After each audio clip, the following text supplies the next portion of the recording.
everyone, and welcome to another episode of Sold with Updike Pugh. I'm Jeff Updike. I'm Weston Pugh. We've got a great show today. We've got an amazing home in the M Streets, another one on Lucas, an amazing second segment as well. Yes, we do.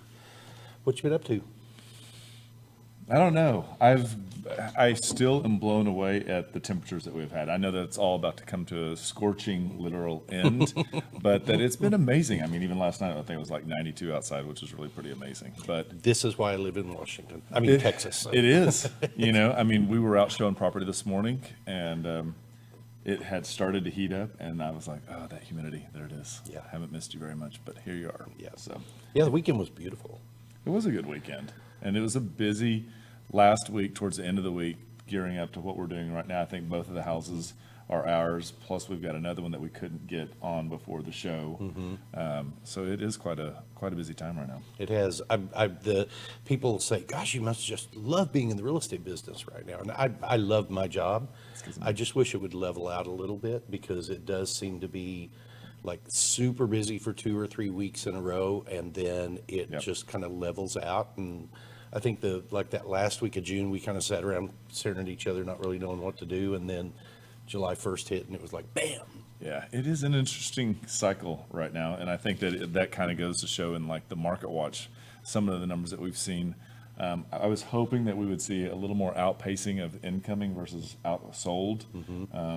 I don't know that we're quite there yet. Yeah, let's look at that because it really hasn't changed a lot. If you look at new listings this week compared to last week, they're virtually the same. The back on markets I thought was really interesting. That's high. That is really high. So there were a lot of contracts that terminated usually in the option period, although they may have terminated for other reasons. The price decreases was pretty much in line. The price increases under contract in the option period is down just a smidge, but not really anything to worry about. Pendings are a little bit lower. The solds, the solds are a little lower here, but it's minuscule. Yeah, it's reflective of being in the middle of the month as opposed to the end of the month. And coming soon's just a smidge down, about 5% down. But overall, a steady market, I would say. Steady market. It'll be interesting to see how we finish. August is always that month where you see a lot of people will go ahead and take their vacations, and that becomes a softer month. I don't know if that's going to be the case given where we are right now. I felt like there was a listing that just came on Barbary that I showed on Monday night. Was that Monday night? Yeah.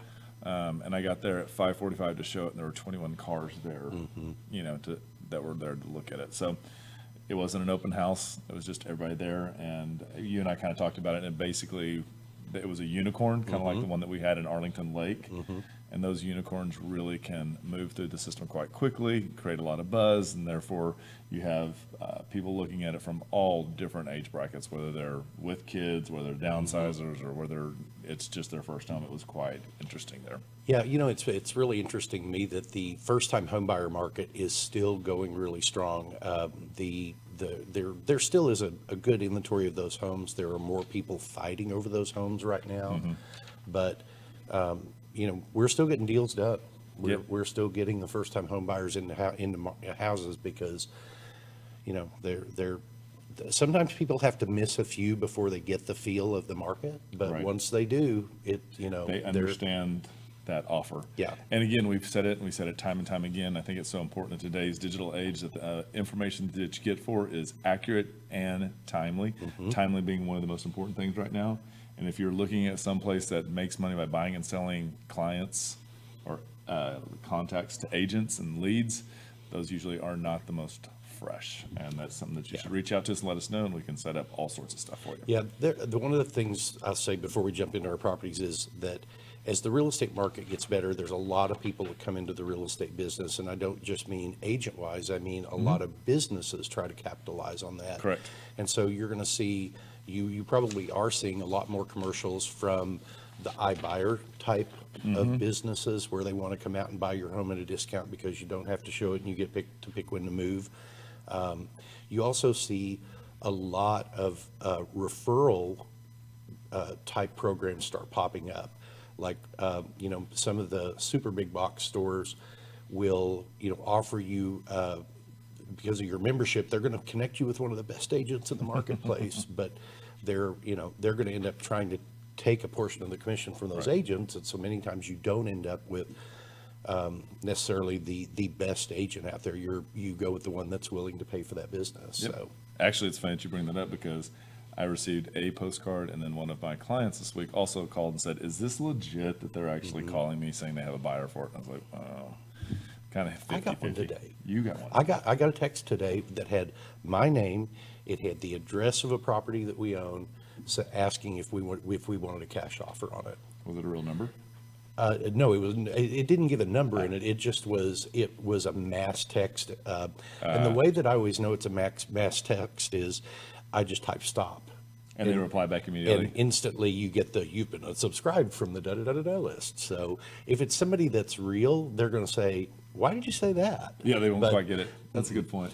Yeah, 99 times out of 100, I get, oh, you've been unsubscribed. So, That means it's a system.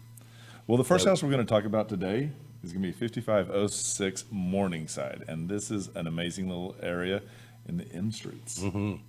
This is in the M Streets Conservation District. And this is bordered by Central Expressway on the west, McComas Boulevard on the north, Greenville Avenue on the east, and Vanderbilt on the south. And this was built in the 1920s, or platted in the 1920s, to appeal to a lot of middle-class professionals that really wanted to live in the expanding city limits of the city. Believe it or not, this was the outer limits of the city in the 1920s. Oh my gosh. Yeah, crazy. This is one of the largest concentration of Tudor-style homes in Texas. You know, we've talked about the Santa Monica neighborhood before being one as well. This is another. I don't. Same genre, same age. Exactly. Yeah, developed about the same time. They're, as the crow flies, they're all about 2 miles from downtown. And about 65% of the houses in this neighborhood are Tudor, although the one that we're going to talk about is what they consider a neo-colonial. There you go. And the other thing too is this is a really good transition neighborhood for people who may be ready to couple up or buy their first house out of the uptown area. It is really convenient to quite a bit, and it does feed into a really great elementary school. And as you get closer to the White Rock Lake, of course, that always means that you have a little more to do on outside, whether it's arboretum or if you want to go and row. These are really great options around this area. And commuting is extremely easy with 75 being just adjacent to it, and heading east and west, you can head up a little further north and grab Mockingbird, or come on south and down towards uptown and grab Wycliffe or downtown all the way. Yeah, shopping is really handy right there. You've got a really nice big Kroger right on Mockingbird. And then if for clothing, furnishings, all of that type stuff, you've got Mockingbird Station right there, which also has the really great Angelica Film Theater. Yep. So, well, let's take a look and see what this neoclassical home looks like. And this is a great example of it. They did an excellent job repainting this house just within the last 2 or 3 days to give it that fresh pop of color, and also to bring it into what we see so many of today's buyers gravitating towards, is this light and bright look. It really is, and this front entry is one of the classical components of the neo-colonial architecture, with the small columns there. And as you come in, you've got this really great big open space with the living room, the original hardwood floors. You have a fireplace that was added somewhere along the line that creates a wonderful focal point and just a perfect place for a TV. Yeah, and the way that the house situates is super simple. I think a lot of times we're worried about how does our furniture lay, and as you can see, it's a really good back and forth space. And what I mean by that is that if you're entertaining, it's really easy to go back and forth from the kitchen. And if you're just sitting there enjoying a movie, this is a really great room with a lot of different viewpoints, as you can see, whether you're in the kitchen or on that teal love seat, you've got plenty of room. The kitchen was redone prior to this owner's ownership, and please notice the wine rack right in the end of the cabinetry there. It is a great focal point for the kitchen. Cabinets are 42-inch. They go all the way to the ceiling, and then it all opens up to this dining area with kind of a bar behind it that you can't really see, but it really works in perfectly there. And the way that it is situated, it's bayed out double doors, which you don't quite often see. And because of it's bayed, it gives you a little more of a view, and also really does increase the light space that you get. We've got a commercial grade, I believe commercial grade oven, gas cooktop, convection oven below, and it really is a great kitchen. I believe this space, and we'll see here, right here, from the sink to the oven is large enough so that two people could actually walk around in there. I feel that is one of the things that gets really constrained is when you don't have that. And as you can see here, it makes a perfect triangle between sink, oven, and the refrigerator. And as you turn around and face back out, you open up with the bayed outdoors that Window mentioned, where you step out onto a patio area there that could also be kind of the outdoor dining area if you wanted. Granite countertops, undermount sink, stainless steel or brushed nickel fixtures in this. The pendant lights really give some division in the room, but they don't block. Yep, and this is going to be the master bedroom. It's going to be located at the back, and as you can see, you've got 3 great windows that allow for a really nice soft light in here. The canopy outside we'll see later also diffuses that, so this room is really great for working from. As you can see, there's an office desk, a large walk-in closet there behind that white door, and then we also have a good bathroom as well. Yeah, this is a very decent sized master bath for the age of the home and the overall footprint of the home. Single mounted sink, commode, walk-in shower that had been redone at some point. And you come down the hallway and step into what is the second room or the guest room. And both of these homeowners work from home, and it's situated perfectly because there is separation between each of the bedroom walls, which I think is really important as we've learned over the last 18 months.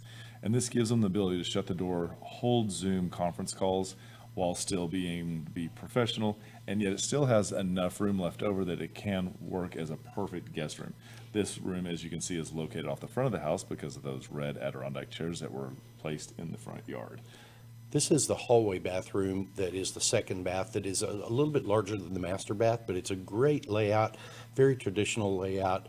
Original tile, 4x4 white tile with the nice rim around the edge, and step-in shower on it. And I mean, it's really super great layout. And this is a really smart location because this is a little hallway there. Mudroom. And behind the hallway is where the full-size washer and dryer is.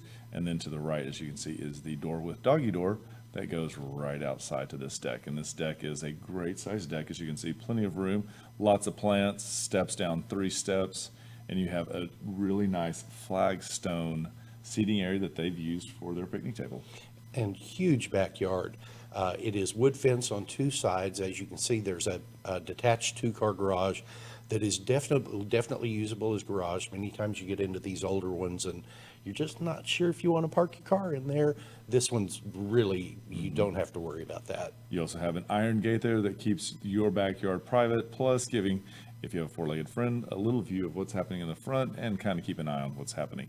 This is one of those extremely walkable neighborhoods of Dallas, and you will see many people jogging, biking in this area. It's also so close to Gloria's just down the street. Yeah, wonderful home, Greenland Hills, M Streets, 5506 Morningside Avenue. It's a 2-bedroom, 2-bath, 2-car garage built in the 30s, a little over 1,200 square feet, and it's priced at $529, which is about $415 a square foot. Yep, and this house, if you want more information about it, if you look in the comments below, there's a link. You can look at all these pictures, check it out on a map.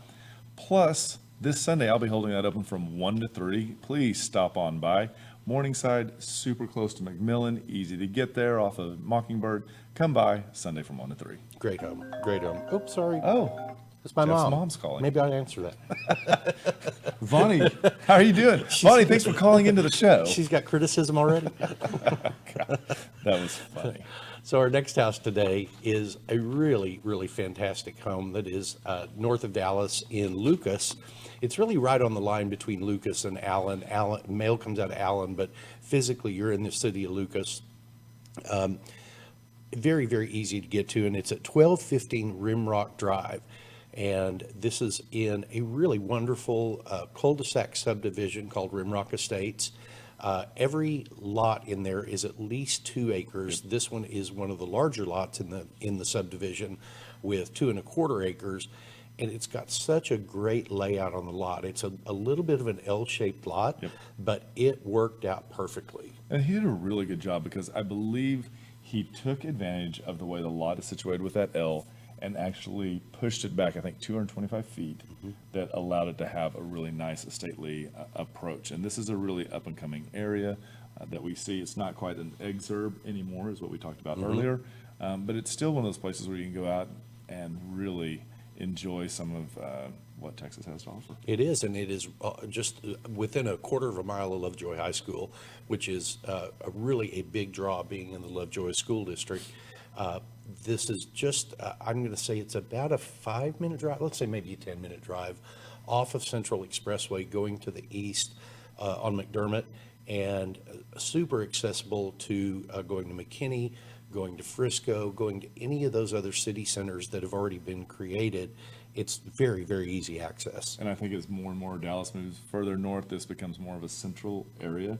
And so it's not like you're so far out. It's not like Morningside being on the edge of Dallas anymore. This is, the new space. So 20 years from now, we'll go, I know. oh my gosh, do you realize how far out that was? I know. So funny. Like, that's nothing. So this one, we've got some really great photography on this one, and we Grant did this for us, and Grant does such a fantastic job. Yep. And so what we did was took some drone photography to kind of give you a look from above so you can take in what's around, because I think it's really important when you get into these 2 and 2.5 acre lots to see what it is. And you can see here, this is amazing. 5172. A little over 5,200 square feet. Yeah, and it is so well done. As you walk in through the front door, it has really high ceilings, up to 22 feet, I believe, in certain areas. And I believe the entry is one of the higher places because it actually cascades up to the second floor. And as you pivot off of that front door, you have a really great and inviting space it is for the dining room. And they've done a really good job of helping denote the area with the iron chandelier. Yeah, the builder, who's also the designer on this, really did a fantastic job with a lot of his spatial requirements, like just the placement of some of the fixtures that even without furniture, help you define what that room is. This is the study that is also right off of the entry, and he's done a really great job with some designer carpets.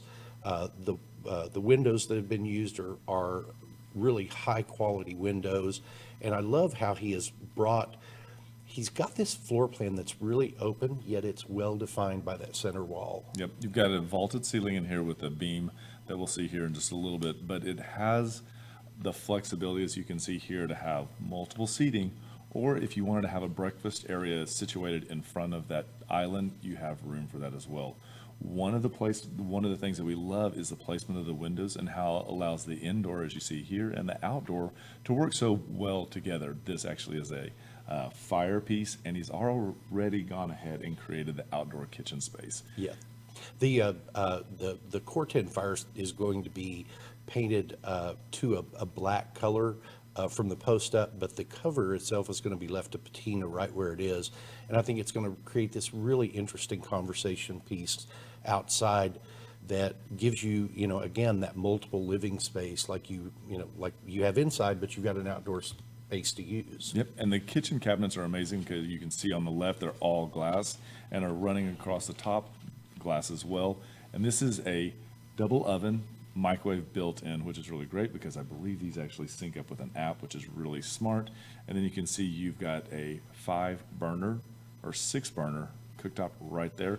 The color palette is amazing in the way that it's a soft muted and will go with just about anything. The kitchen island is also leathered, which is a newer finish that we're seeing done and plays off really well off these painted. It's a little blue and how well it works. As we look here, you can see how you pitch back into that living room area, and you've got a very smart designated area there to the right for your TV. And a really great mantle. Yes, and most of these rooms are wired for Dolby 7.1, where you've got ceiling speakers, rear speakers, subwoofer speaker. I say speakers, you've got the connections for all of it. And once again, you've got this really great beam in this room that just kind of provides the cap to the room. And as we look in here, we're headed into the master, as you can tell, and this is a double vanity master. And the tub there is amazing because it is actually created from pulverized lava. So one of the elements to that is that it actually keeps the heat in just a little bit longer. And just to the right of that, you've got your own designated little coffee bar if that's what you need, and a peekaboo basically shower. So a great shower. The material used throughout is porcelain in here, and is a really great combination that creates a really warm and luxurious feel. And as we roll through the kitchen, as we roll through the master closet and the mud room, I'm going to geek for a minute. This has a post-tension engineered slab that has been done by Eric Davis Engineering. The floor joists were done with 11/7/8 inch by 2.5 inch. And it's got an Advantech subflooring with 1-inch panels, which are glued and screwed down. And that does make a huge difference. Studs are 2x6 with hurricane straps, triple LVL in the header construction, and the ceiling heights in these rooms vary everywhere from 9 to 17 feet. Yep, and you can see here, this is the utility room, which is separate from the mudroom. You've got sink and you've got drip dry area just about everywhere in that one. And I love that pantry. It is amazing. He has thought this all the way through, made sure that you have plenty of space in the corners, as you can see there with the spacing. Also, there's room for a wine fridge below. This is your first bedroom that is downstairs. I mean, your second bedroom that is downstairs. It's off all in the back by the kitchen, and it is also en suite. Down this hall is also where the powder bath is located. Here you can see is the adjoining en suite bathroom with walk-in shower, lots of glass. This shower is also oversized. And as you go upstairs, the wrought iron railing is done very, very nicely. Creates a catwalk across the top that takes you from one of the bedrooms to the secondary bedroom. This being one of the secondary bedrooms upstairs that are very generous size. Yep, I believe we're in the 14, 16, 17, 15 size bedrooms. Each one of these bedrooms is also en suite and has a walk-in closet, can lights, and ceiling fan as well. One of the amazing things is the insulation that has been done throughout this house to create a really nice soundproof and energy efficient. And this is the media room on the second floor that is ginormous. 31 feet long. You could have plenty of space up there. This is another aerial shot that is taken from the south heading back. The aerobic sewer system is off to the southern side of the house or the southwestern side of the house. So you've got plenty of room in the back to be able to do a pool or whatever else you want. Yep. So this is 1215 Rimrock Drive. It's a 4-bedroom, 4 full, 1 half, 3-car garage built in 2021. It's just over 5,200 square feet. It's priced at $1,790,000, which is right at $349 a foot. And we're showing different square footage on the screen because we had it measured yesterday just to make sure. The builder had plans that were showing it 5116, but he had made some changes along the way. So that's why we just found out this morning we really had the 5261 square feet. And so one of the things that we're about to do is actually play for you the video that we had done as a marketing. So sit back and let the music play.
And we want to thank Grant Wiseman with Bird's Eye Photography. He does an amazing job with our photography and aerial, and just the production of the video is spot on. Yep, and we hope you enjoyed that. Again, in the comments, you're going to find a link that'll take you directly to that house, so you can take a look at those pictures at your own pace and kind of get an idea for where it is on the map. And with that, we'll be right back. There are lots of ways to keep up with us. Visit and like our Facebook page to watch us live and get updates about future show topics. Also, visit our Instagram account where you can see the latest homes we have for sale. You can also check out our website at updikepew.com, where you can create customized searches of active and sold homes that you may find of interest. If you'd like to know how much your home is worth, visit homeprice.fyi and you can get a price instantly. Just enter your address and a couple of other pieces of information and we will email you a price. If you are on the go and podcasts are better for you, our second segments are available on iTunes and Spotify. Last of all, you can reach out to us by phone or text at 214-377-2223. And welcome back to the second segment of episode 142, Sold with Updike Pugh. All right, let's talk about refinancing. Yeah. It's a interesting topic. Things have changed really recently. I think that this is one of those one thing you can say has occurred because of the current election that just happened in 2020. Yes, there was a rule put in place toward the end of last year. Yep. I'm going to say in the third quarter of last year, that was going to charge a fee to people that were refinancing their homes in order to generate more money for the secondary money market. Yep. And I believe that because the director Calabria was released, and then they added, I believe it is Senator L. Thompson to the position as director, they were able to work through that. And lo and behold, guess what's gone? Yeah, it's gone now.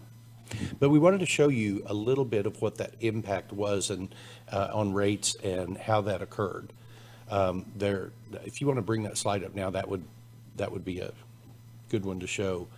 So as you walk along through this, and as you look in August, you can see on the green line with the first red arrow, that was where this fee was introduced. And Wes will tell you about the fee cost and things. And the green line shows what the mortgage rates were and how they increased because of that fee. And then you began to see the number of we began to see the number of refi mortgages begin to drop off. And then in the middle of that point with the second red line is when that fee was suspended, because there was some backlash to it, I guess, was what you'd say. I think there was went counter to the current administration's housing plan. Yes, and so it was suspended. But then many lenders were worried about that they were going to be caught having to pay that. Correct.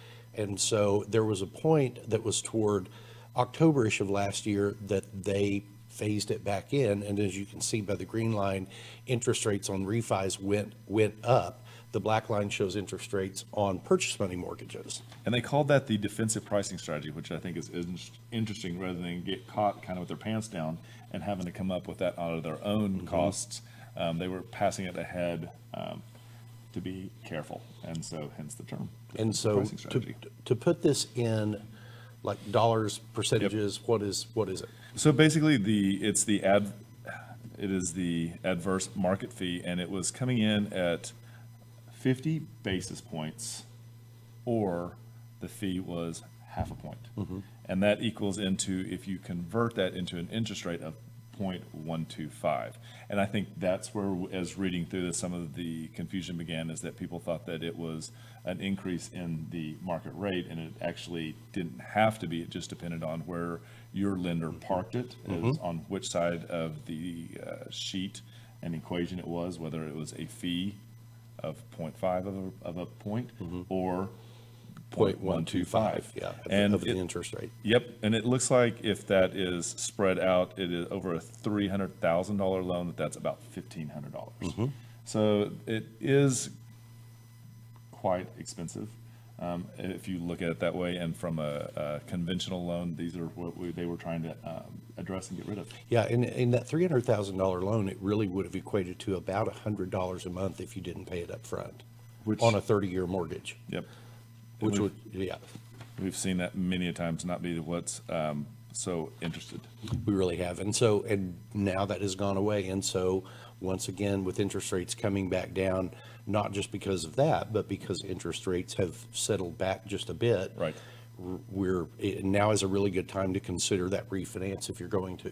Yep, and they've visit with your lender if you've locked. Sometimes they let you out of that. It said it depends case by case. Mm-hmm. Yeah, it's possible that you were charged that fee and the lender really did not have to pay that fee. And so it is a good conversation to have with your existing lender as to whether you could be entitled to a refund, should be entitled to a refund now.